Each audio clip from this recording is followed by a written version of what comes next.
Imagine a city, perfectly square, neatly divided, with roads that follow a grid and zones designed by function. But here's the twist. This wasn't some modern metropolis. It was built 1,300 years ago. Long before urban planning was a college major, Tang Chang'an nailed modular city design. It was the largest city on Earth and a total trendsetter. Kyoto in Japan, Gyeongju in Korea, even Hu in Vietnam all followed its blueprint.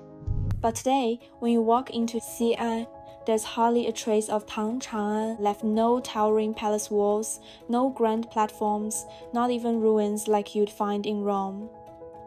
It's like the city vanished overnight, like a dream you can't quite remember. So here's the question. How did the most magnificent city of its time completely disappear? Let's rewind to the year 582. After years of war, the old Han capital, Chang'an, had long fallen into ruin. Emperor Wen of Xi'an, the founding emperor of the Sui dynasty, ordered a brand new capital to be built southeast of the old site. It would be called Daxingchen, the city of great prosperity. Why here? As we mentioned before, its superior geography and the symbolic weight of legitimacy. Just 30 years later, this new city would rise again, this time as Chang'an, capital of the Tang Dynasty, the most prosperous empire in Chinese history. Its meaning would be elevated to an entirely new level. Let's look back even further. In the Qing Dynasty, cities weren't just built, they were designed to reflect the universe with symmetry, axis, and cosmic order. Han Chang'an, by contrast, grew piece by piece, patched together over time, trying to find its own rhythm. But Daxing was different. For the first time in Chinese history, a city was fully planned before construction began. Blueprints, zoning, and the central axis. Urban design long before the term existed. So why didn't they just build a new city right on top of the old Han Chang'an? After all, the Han had reused the ruins of the Qing. Why not do the same? Two big reasons. First, the water system under the old city had gone totally bad. According to the Book of Sui, the wells were salty and undrinkable, not great for millions of residents. Second, centuries of war had turned the old city into rubble. Fixing it would have cost more than starting fresh, so fresh it was. But here's the real magic. While the Han started with chaos and had no time for urban dreams, the Sui and Tang dynasties finally got to build the capital they had always imagined. When Emperor Wen took over, it wasn't through bloodshed, it was a peaceful power shift. He inherited a stable empire and finally had the resources to build big.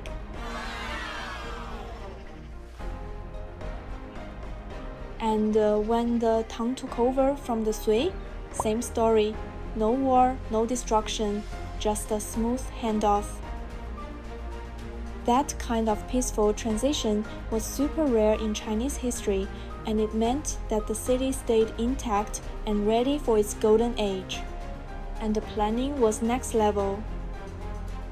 The city's designer, 𝐏𝐚𝐫𝐭, took inspiration from the ideal capital layout and turned Daxing into a perfect grid.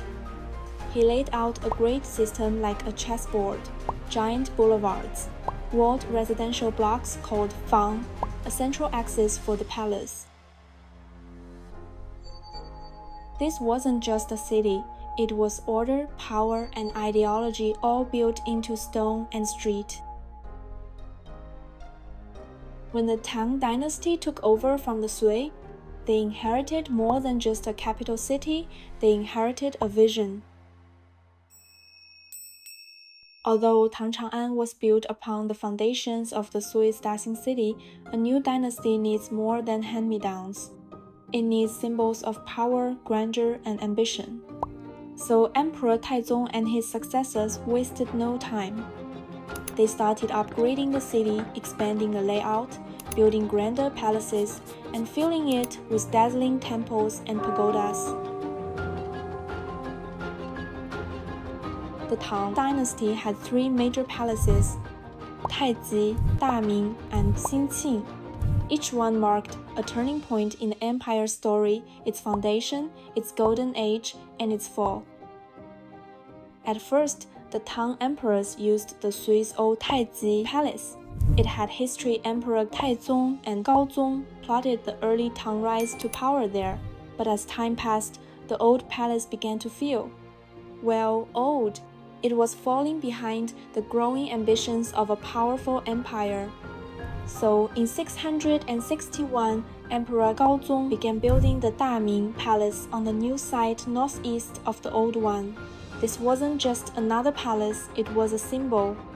With massive halls like Hanyuan Hall and Lingde Hall, it became the new political heart of the empire. From here, emperors received envoys, held court, and governed a world empire. But if Daming stood for order and empire, then Xinqing was all about emotion. In 713, Emperor Xuanzong transformed his former crown prince residence into a glittering second court, Xinqing Palace. More than just a political center, it became his private realm of art and passion, a stage for poetry, music, and love, far from the solemn halls of state. And here's where the story takes a dramatic turn. Xuanzong fell head over heels for Yang Yuhuan, one of the legendary four beauties of China. He built her music schools, filled the palace with gifts and performances, and spent more time in the palace of love than in the halls of power. But that fairy tale, it didn't end well. In 755, the Anlushan rebellion erupted like a storm. Just 1 year later, with the enemy closing in, Xuanzong and Yang Guifei fled the palace in the dead of night, starting their tragic journey to Mawei.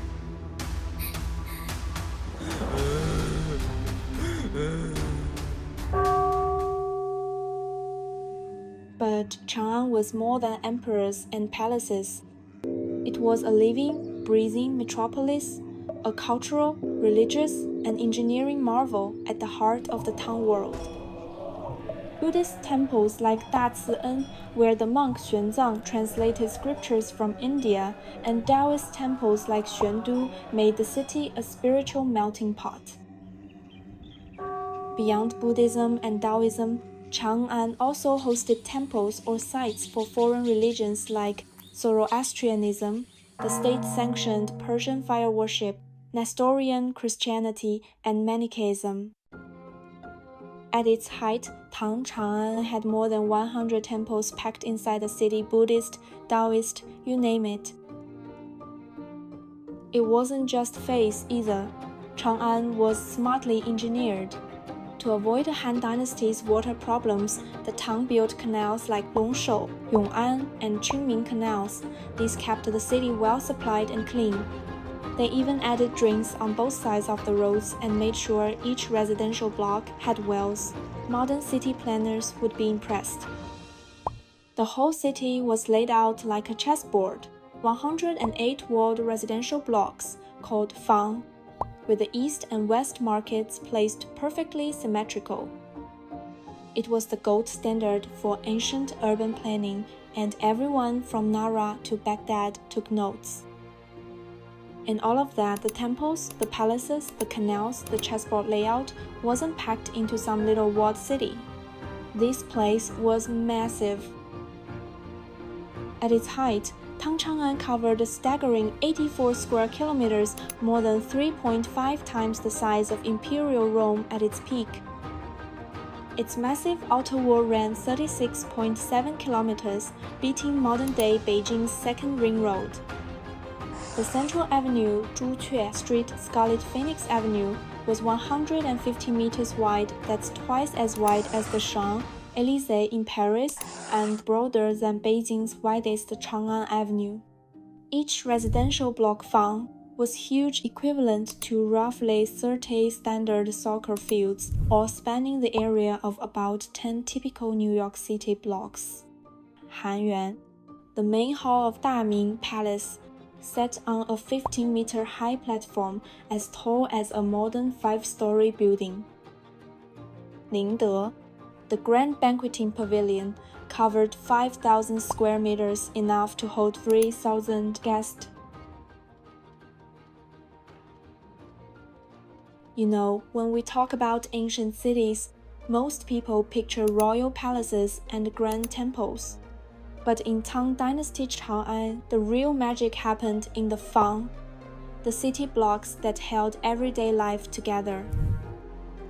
A Fang was like a self-contained neighborhood boxed in by thick-rammed earth walls with only 4 gates. They opened at sunrise, closed at sunset, and when the night curfew drums hit, the gates locked and the streets went dead silent. No wandering, no nightlife. It was total control surveillance before CCTV. But these weren't just neighborhoods, they were social microcosms. There were 108 Fang blocks, laid out like a giant chessboard. Each block held a completely different world. Some housed royals and nobles, others merchants, monks, musicians, or even outcasts. One block, one slice of Tang Dynasty life. Let's go on a tour, you're gonna love this. Chongrong Fang was famous for its master-crafted scissors. A single instrument could be worth an entire farm. It also became a hub for nervous exam candidates cramming for the Imperial exams. Changle Fang, that was the poet's hangout. Famous names like Yuan Zhen and young Bai Juyi lived there. But it was all glamorous. Bai Juyi once lamented his cramped quarters. 1 horse, 2 servants, 5 shabby rooms.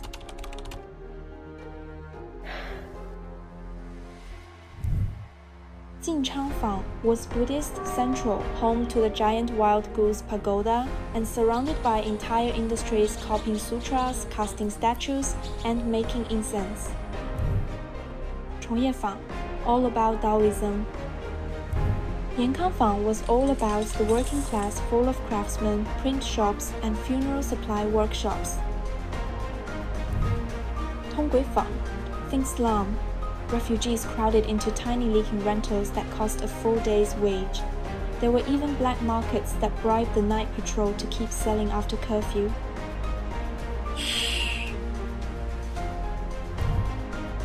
Now contrast that with the east side of Zhuque Street, the Beverly Hills of Tang Chang'an. Take Yongxing Fang, for example. This place used to be home to the famous General Li Jing in the early Tang period. It later became a hotspot for high-ranking officials. During Emperor Xuanzong's reign, the political epicenter shifted south to Xinqing Palace. Prime Minister Li Lingfu moved into a swanky mansion in Pingkangfang, and the powerful Yang Guozhong settled just next door in Xuanyangfang, rubbing shoulders with several of the emperor's in-laws. Yes, the famous Yang sisters, including the extravagant Lady of Guo and Lady of Han. These homes were so tightly clustered that people called the area the 5 Yang Residences. It was basically a gated community for the emperor's inner circle. And then there's An Lushan, the guy who would eventually launch one of the most devastating rebellions in Chinese history.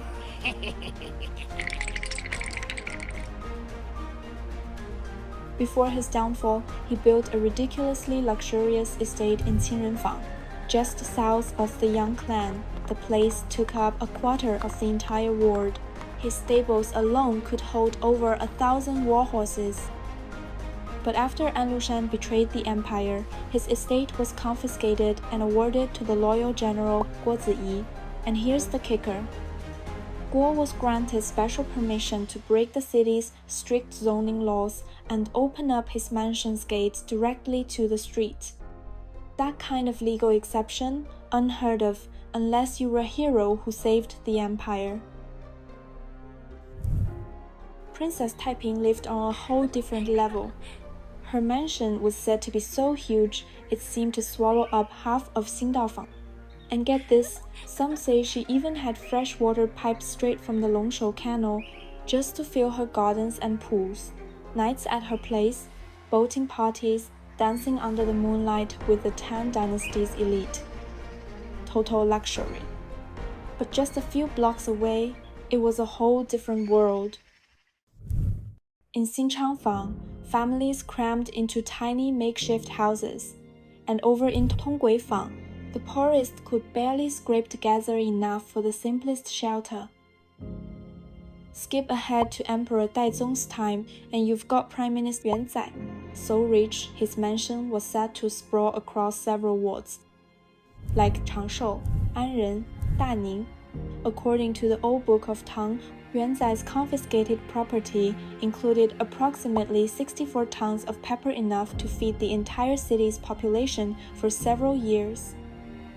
Meanwhile, back in Guangde, things couldn't have been more different. It was one of the city's poorest quarters, packed with refugees, living shoulder to shoulder in rough, temporary huts. Rich and poor, side by side, but living in totally different worlds. Yep, that's the grim reality behind Du Fu's famous line. While reeking wine and meat behind the red doors, lie bones of men frozen to death beside the roads. And this was an accident. The law said that civilian homes could exceed 3 more, about 2,000 square meters, but for the rich and powerful, that rule was more like a suggestion. Taiping Princess owned half a block. Guo Ziyi had private gates. These weren't just homes, they were statements, and they quietly whispered a dangerous truth. Laws didn't apply equally. For the elite, space was freedom. For the people, it was confinement. And that imbalance? It sowed the seeds of deep, deep division. Now, let's talk about something that defined Tang society and swayed its imperial fate: the class divide. Yes, the imperial exam, the 𝐏𝐚𝐫𝐭 system, was supposed to be the great equalizer. It gave commoners a chance to climb the social ladder. But here's the harsh truth. By late Tang, it was mostly just a dream. During the Golden Age, maybe 30–40% of newly minted officials came from humble backgrounds. But by the end of the dynasty, out of 132 known Jingshi top exam graduates, only 9 were from poor families. The rest, mostly rich aristocrats, or those who had, let's say, donated generously for a shortcut. Even brilliant minds like the poet Wen Tingyun took the exam again and again and still could make it. He once wrote, "We've shared your woe and will for years on earth, but all is in vain after our fail and gain." A soft sigh from a broken dreamer. But not everyone took failure so gently. Enter Huang Chao, the angry poet. Born around the 820s, Huang Chao took the imperial exam multiple times. But no matter how hard he tried, he couldn't break through the system. Nope. Why? Because of his merchant family, a so-called unacceptable background. On his endless trips to Chang'an for the exams, he caught both worlds of the city. He saw the wild celebrations of exam winners galloping through the streets in springtime glory, and he saw the starving poor in places like Guangdefang dying quietly in the shadows. That gap, that cruel contrast ate at him. After one final rejection, Huang Chao stormed out of Chang'an. He left behind a chilling poem. As my flowers bloom, all others wither. A golden storm blows into Chang'an. It wasn't just poetry, it was a prophecy. Years later, when Huang Chao returned to Chang'an, this time leading an army, the city was no longer just a capital, it became an altar of class vengeance. Once inside, his forces carried out a brutal purge of aristocrats, imperial relatives, wealthy merchants, and especially scholars. Some sources say he ordered all Jinshi names to be hunted down and executed. Blood flowed through the alleys like rivers. Landmarks like the Daming Palace and Shenzhen Hall were reduced to smoke and rubble. Rich districts like Xinqingfang, Pingkangfang were looted, while poor ones like Guangdefang, Yankangfang were largely spared. This wasn't just a rebellion, it was class warfare. When Huang Chao finally left, he didn't leave a city. He left a graveyard. The Tang Dynasty, already weakened by the Enlushan rebellion, never recovered from this blow. This was the final chapter of Chang'an's golden age.